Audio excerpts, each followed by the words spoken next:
let's get started and do an introduction to algebra.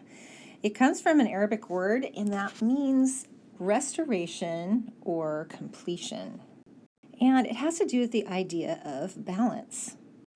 And maybe that makes sense. When we think of algebra, maybe we think of an equation, something like x plus 3 equals 5. And we know if we want to solve for x, we have to balance what we do on the left side and the right side. So to get x by itself, we subtract 3.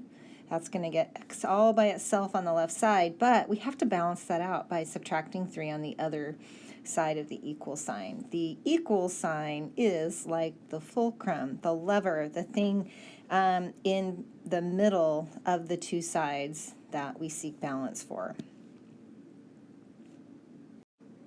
Let's go through each of the chapters in the textbook and talk about what we're going to cover. First of all, chapter 1 is the building blocks of algebra and algebraic expressions. We're actually going to define the building blocks of algebra. There are 3 building blocks, and we want to think of very basic things that we use to do algebra.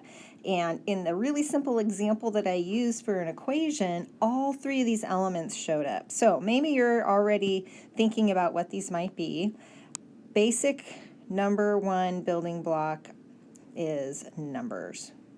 We need to have numbers to be able to do algebra. Second thing is variables, or letters that we use for things that we do not know. We did not know what x was until we solved it, and that x is a variable. And typically we do use x, y, z. We can use other letters as well. And the third building block is mathematical operations, such as addition, subtraction, multiplication, which we also use a dot to stand for, and proximity. We're multiplying 2 numbers together. We can represent multiplication like that.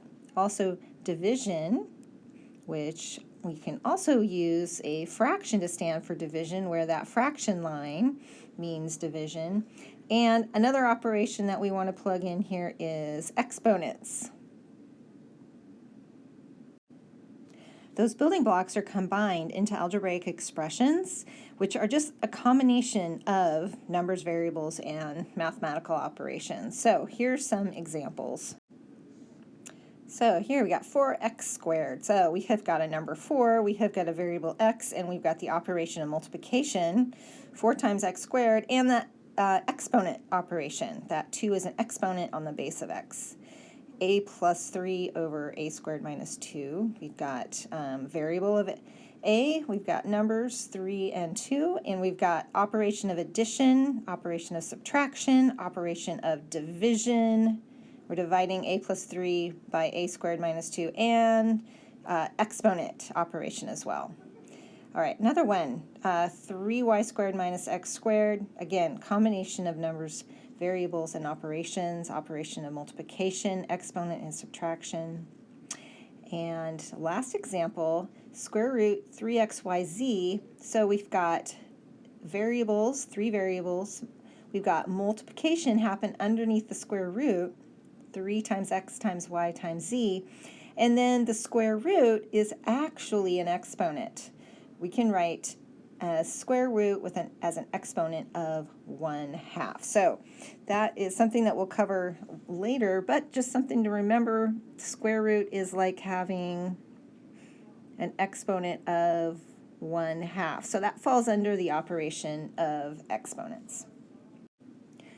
So that's chapter 1. We're going to come back and go in more detail about numbers, variables, mathematical operations, and algebraic expressions. Before we go on to the summary of the other chapters, notice that for algebraic expressions, we have no equal signs. Nothing to solve in chapter 1. All we're looking at is algebraic expressions. We can simplify them, we can perform the operations, but we cannot solve for any variables because we don't have an equal sign. In chapter 2 is where we're going to solve equations. So notice these examples I have here for you. These are examples of equations that we're going to solve, and notice each one has an equal sign. So that means that we are going to be able to, if it exists, find out what that variable x is equal to. The other topic of Chapter 2 is what I like to call algebra art, because we are going to create pictures based on the equations. The equation tells us everything we need to know how to sketch a graph of the equation. And we do that on the xy axes. So x-axis is the horizontal, y-axis is the vertical. And I have algebra art, or graphs of 3 different equations: the purple one, the blue one, the red one, and the green one. In Chapter 3, we introduce a function, which is a subset of equations. And everything after Chapter 3, we're looking at different types of functions. Chapter 4, we look at linear functions, and the picture or the graph of a linear function is a line. In Chapter 5, we look at 3 different types of functions. First of all, a quadratic function, where the picture or the graph is a U, all right, either opening down or opening up, either one of those.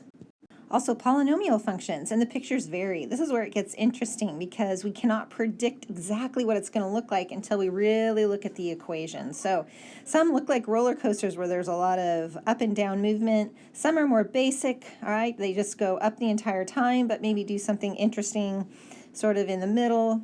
And then others are somewhere in between. The third type of function in Chapter 5 are rational functions, and again, the pictures of the graphs of those functions varies depending upon the combination of variables, numbers, and operations. And finally, Chapter 6, there's 2 more types of functions that we look at: exponential functions and logarithmic functions. So that's an overview of what we're going to cover in this course. The next thing to do is go back to Chapter 1 and look at those building blocks of algebra in a little bit more depth.